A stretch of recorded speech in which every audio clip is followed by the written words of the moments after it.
আমি আবারও বাংলাদেশের শিক্ষার্থীদেরকে অভিনন্দন জানাই এই প্রতিকূল পরিস্থিতিতে বাংলাদেশ ছাত্রলীগের নেতা কর্মীদের পাশে থাকার জন্য। আমি বিশ্বাস করি যে আমাদের আত্ম উপলব্ধি রয়েছে, আমাদের নিজস্ব মূল্যায়ন রয়েছে এবং আমাদের আগামীর পথ চলা যেন আরো সুতীক্ষ্ণ হয়, সে লক্ষ্যে বাংলাদেশ ছাত্রলীগ কর্মকাণ্ড পরিচালনা করবে। কিন্তু আপনারা হয়তো বাংলাদেশ ছাত্রলীগের কর্মকাণ্ডের সঙ্গে আপনার পদক্ষেপের সঙ্গে কৌশলের সঙ্গে আপনার মতের মিল নাও হতে পারে, কিন্তু গণতন্ত্রের প্রশ্নে আসুন আমরা ঐক্যবদ্ধ হই, ফ্যাসিস্ট মুক্ত বাংলাদেশের প্রশ্নে আসুন আমরা ঐক্যবদ্ধ হই। মুক্তিযুদ্ধের অঙ্গীকার, লাখো শহীদের রক্ত রঞ্জিত বাংলাদেশ, যেখানে আমাদের সবার অঙ্গীকার হচ্ছে একটি উদার, মানবিক, গণতান্ত্রিক, ধর্মনিরপেক্ষ বাংলাদেশ প্রতিষ্ঠা করা, সেই লক্ষ্যে আমরা ঐক্যবদ্ধ হই এবং জনগণের ম্যান্ডেট প্রাপ্তরাই রাষ্ট্র পরিচালনা করবে, সেই লক্ষ্যে আমরা আগামীতে ঐক্যবদ্ধ হয়ে যার যার জায়গা থেকে ভূমিকা পালন করার চেষ্টা করি। সেই আহ্বানই সবার কাছে। যারা প্রান্তীয় কর্মী তারাই কিন্তু পথ দেখিয়েছে। আমরা কিছু বলার আগেই তারা মিছিল করেছে, মিটিং করেছে, অনলাইনে আলোচনা সভা করেছে, সেই স্বৈরাচার নিপাত যাক, গণতন্ত্র মুক্তি পাক স্লোগান দিয়েছে, বাংলাদেশের দেয়ালগুলোতে জয় বাংলা লিখে দিয়েছে, বাংলাদেশের যেখানে সেখানে গ্রাফিটিতে অঙ্কনে লিখে দিয়েছে যে শেখ হাসিনাতেই আস্থা। এবং শিক্ষার্থীদেরকে আমরা অভিনন্দন জানাই। আজকে কিন্তু যারা সাধারণ শিক্ষার্থী তাদেরকে তো এক ধরনের ভয়ের পরিবেশের মধ্যেই রাখা হয়েছে। কি বলবে কি বলবে না সেটি তো সম্পূর্ণভাবেই একবারে নিয়ন্ত্রণ করা হচ্ছে। মিডিয়াকে যেমন কন্ট্রোল করা হচ্ছে, ক্যাম্পাসগুলোকে কন্ট্রোল করা হচ্ছে এক ধরনের এক্সিকিউটিভ নির্বাহী বিভাগের এক্সটেনশন হিসেবে।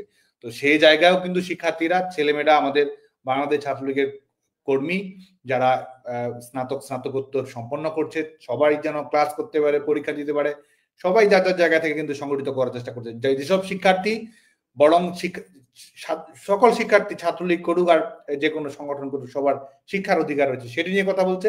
সেই শিক্ষার্থীদেরকে কিন্তু হুমকির মুখে ফেলাচ্ছে। কথায় কথায় বলে দেওয়া হচ্ছে ফ্যাসিবাদের দোসর। যারা ফ্যাসিবাদের দোসর, যারা ফ্যাসিস্টের লাঠিয়াল বাহিনী, আজকে তারা বিভিন্ন ধরনের তকমা দিয়ে বেড়াচ্ছে, শুধুমাত্র ছাত্রলীগ নয়, সাধারণ শিক্ষার্থীদেরকে। এবং শিক্ষার্থীদের চাকরি নিয়ে হুমকি দেওয়া হচ্ছে যে এটি করলে ভবিষ্যতে এটা করা হবে, ভেরিফিকেশন আটকে দেওয়া হবে, চাকরি বাতিল করা হবে। এই ধরনের একটি ভীতিকর পরিবেশ তৈরি করা হয়েছে। বাংলাদেশ ছাত্রলীগের কর্মীদের প্রতি আহ্বান থাকবে এবং বাংলাদেশ ছাত্রলীগের কর্মীরা ইতিমধ্যে যে লড়াইয়ের সূচনা করেছে, যে আমাদের গণতান্ত্রিক লড়াই শুধুমাত্র আমাদের সাংগঠনিক বিষয় আশয়ের মধ্যে আমরা সীমাবদ্ধ নই। আমাদের গণতান্ত্রিক লড়াইয়ের মাধ্যমে বাংলাদেশের জনগণের মৌলিক মানবাধিকার প্রতিষ্ঠা করা, ব্যক্তি স্বাধীনতা প্রতিষ্ঠা করা, ধর্মীয় স্বাধীনতা প্রতিষ্ঠা করা, সংগঠন করার স্বাধীনতা প্রতিষ্ঠা করা, জনগণের যে মর্যাদা রয়েছে, আত্মমর্যাদা রয়েছে, যেটির মাধ্যমে গণতান্ত্রিক বাংলাদেশের পথযাত্রাটি আরো দৃঢ় হবে, সেটি পুনরুদ্ধার করেই বাংলাদেশ ছাত্রলীগের লক্ষ্য। এবং আমাদের সামনে অনেকবারই আমাদের ইতিহাসের বাঁকে বাঁকে আমাদের আজকে বাধা এসেছে, বিপদ সংকুল পথ এসেছে। বাংলাদেশ ছাত্রলীগের নেতাকর্মীরা কিন্তু সমস্ত প্রতিকূল পরিস্থিতি মোকাবেলা করে বিজয়ীর বেশেই বাংলাদেশের জনগণকে অনেক কিছুই উপহার দিয়েছে। স্বাধীনতা আন্দোলনে সফল হয়েছে, হানাদার বাহিনীকে পরাজিত করেছে, লড়াই সংগ্রাম করেছে। আজকে আমরা মনে করি যে আমাদের বাংলাদেশ ছাত্রলীগের নেতাকর্মীরা শান্তিপূর্ণভাবে আন্দোলন গড়ে তুলে গণতন্ত্রের প্রত্যাবর্তন বাংলাদেশে সুনিশ্চিত করবে, মৌলিক অধিকার বাংলাদেশের জনগণের কাছে ফিরে দেবে এবং জনগণের ম্যান্ডেট প্রাপ্ত রাষ্ট্র পরিচালনা করবে। এটি বাংলাদেশ ছাত্রলীগের নেতাকর্মীরা নির্ধারণ করবে। ইতিহাসের যে বাস্তবতায় আমরা রয়েছি, সামরিক স্বৈর শাসকদের বিরুদ্ধে আমরা আন্দোলন গড়ে তুলেছি এবং আমরা সফল হয়েছি। আজকে ওই ফ্যাসিস্ট স্বৈর শাসকের বিরুদ্ধে আমাদের লড়াই অব্যাহত রয়েছে। ইতিহাসের একটি গুরুত্বপূর্ণ টার্নিং পয়েন্টে আমরা রয়েছি। এই লড়াইও বাংলাদেশ ছাত্রলীগের নেতা কর্মীদেরকে জয়ী হতে আমাদের ফ্যাসিস্ট মুক্ত বাংলাদেশ আমরা পালন করতে পারবো।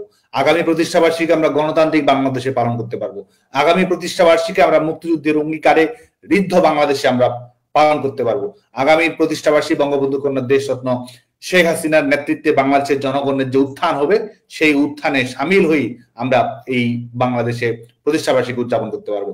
আগামী প্রতিষ্ঠাবার্ষিকী বাংলাদেশের শিক্ষার্থীদের শিক্ষার অধিকার, দক্ষ মানব সম্পদে নিজেদেরকে গড়ে তোলা, উচ্চশিক্ষা প্রতিষ্ঠানগুলোর গবেষণা, সেগুলোর নিশ্চয়তা, কর্মসংস্থানের নিশ্চয়তা এবং একই সঙ্গে মেধা, যোগ্যতা, দক্ষতা ভিত্তিক যে প্রক্রিয়া রয়েছে সেটি সুনিশ্চিত করার মাধ্যমে আগামী প্রতিষ্ঠাবার্ষিকী আমরা পালন করবো। আগামী প্রতিষ্ঠাবার্ষিকী আমরা তারুণ্যের জাগরণ উৎসবে আমরা পালন করব। সৃষ্টির আনন্দে বাংলাদেশের তরুণ প্রজন্মকে সাথে নিয়ে ঐক্যবদ্ধ হয়ে আমরা বাংলাদেশের